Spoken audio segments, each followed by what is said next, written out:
Now, as we know, for the first time since March last year, New Zealand is waking up to this strict national lockdown. The country went into the level 4 at midnight, following the discovery of that community case on the North Shore. Now, with no clear link to the border yet, health officials, of course, are scrambling to work out how the Auckland man could have caught the virus. Our political reporter, Annika Smith, has more. It was a warm, drizzly Monday in Tāmaki Makaurau when a North Shore man popped to his local GP for a COVID-19 test.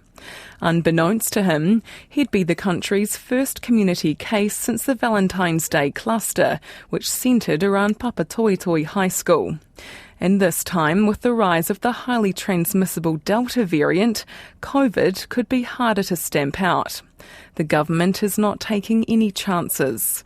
Delta has been called a game changer, and it is. It means we need to again go hard and early to stop the spread. We have seen what can happen elsewhere if we fail to get on top of it. We only get one chance. The community case is a 58-year-old man from Auckland's North Shore. He became symptomatic on Saturday, midway through a weekend away in the Coromandel with his wife. The Ministry of Health has since identified 23 locations of interest, 13 in the Coromandel and 10 in Auckland. Dr. Ashley Bloomfield says the speed at which health officials have been able to contact trace is all thanks to the man using the COVID-19 Tracer app. I do want to commend the case for being a frequent user of the New Zealand COVID Tracer app, and this tool has helped very much in helping us speed up identifying locations of interest. While the man is yet to be vaccinated, his wife has had both doses of the Pfizer vaccine. She's tested negative for COVID-19 and has been retested while the pair self-isolate at home. The government is working on the assumption the man has the Delta variant of COVID-19, which is at least twice as infectious as the original strain of the virus. It's run rampant around the world. Across the Tasman, New South Wales recorded more than 450 new cases yesterday. Jacinda Ardern says New Zealand is in a fortunate position, being one of the last countries in the world to confront Delta. While this is a situation no one wants to be in, there are benefits to being amongst the last. We are in the position to learn from experience overseas and what actions work and what actions don't work. And what's the plan? You might have heard it before. Going hard and early has worked for us before. While we know that Delta is a more dangerous enemy to combat, the same actions that overcame the virus last year can be applied to beat it again. The government's come under pressure over the speed of its vaccine rollout. 40% of the eligible population, that's those aged 16 and over, have now had at least one dose.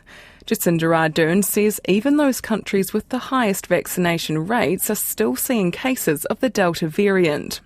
She says this means even those fully inoculated must follow the rules. Yes, we're seeing evidence that suggests for that first dose something in the range of 30% reduction in the likelihood of transmission, but it is not 100%. And so that's why vaccinated people should follow the rules like everybody else. We need everyone to play their part here. Wastewater testing on the North Shore on Wednesday, the day before the man's likely infectious period, returned negative results. Dr. Bloomfield says this provides some reassurance, but more testing is needed to inform any decision on whether the lockdown needs to be extended. Meanwhile, the national vaccination rollout has been suspended for 48 hours, or until health officials can work out how to safely deliver vaccines under Alert Level 4. New Zealanders can expect updates on mandatory mask use today, and people are already being asked to wear a mask when outside their home. The government has rebooted its wage subsidy and resurgence support schemes to help businesses taking a financial hit as a result of the lockdown. It is 18 minutes to 7. Just repeating the new information that has come through this morning. There are 4 new community cases. They're all linked to the original community case that was announced last night, the Devonport case. It is the Delta strain. and all 4 cases linked to the first case. One of the new confirmed cases is a nurse who works at Auckland Hospital. This information has just come from the Prime Minister. We'll hear more from her shortly. Now, last night, Finance Minister Grant Robertson announced the launch of the wage subsidy scheme at the press conference. So just to reiterate, this will be available to businesses across the country. We are going to trigger the income support mechanisms that we have.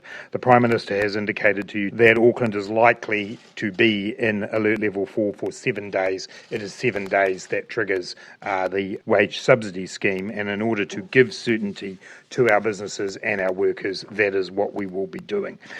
Eligible employers anywhere in the country can apply for the wage subsidy scheme if they expect a loss of 40% of revenue as a result of the alert level increase. I want to note that the wage subsidy rates have been increased to reflect increases in wage costs since the scheme was first used in March 2020. Businesses will be eligible for $600 per week per full-time equivalent employee and $359 per week per part-time employee. The wage subsidy scheme will be paid as a 2-week lump sum, and otherwise core settings for the scheme will remain the same as they have previously.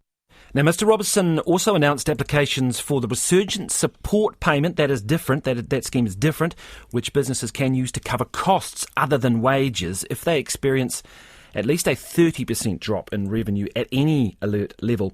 Now, that scheme will open next week. And he says the economic cost to the country of this lockdown will be at least $920 million.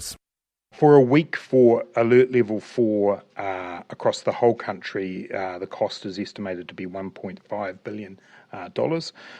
For alert level 4 and then alert level 3 in the rest of the country, it's around $920 million. So somewhere in that range there is what you can expect. I do think it's very important to note that while that is a significant cost to the economy, the long-run benefit of stamping COVID out now quickly is well and truly eclipses any of that cost. Grant Robertson says the cost of the wage subsidy and resurgence support scheme can't yet be determined.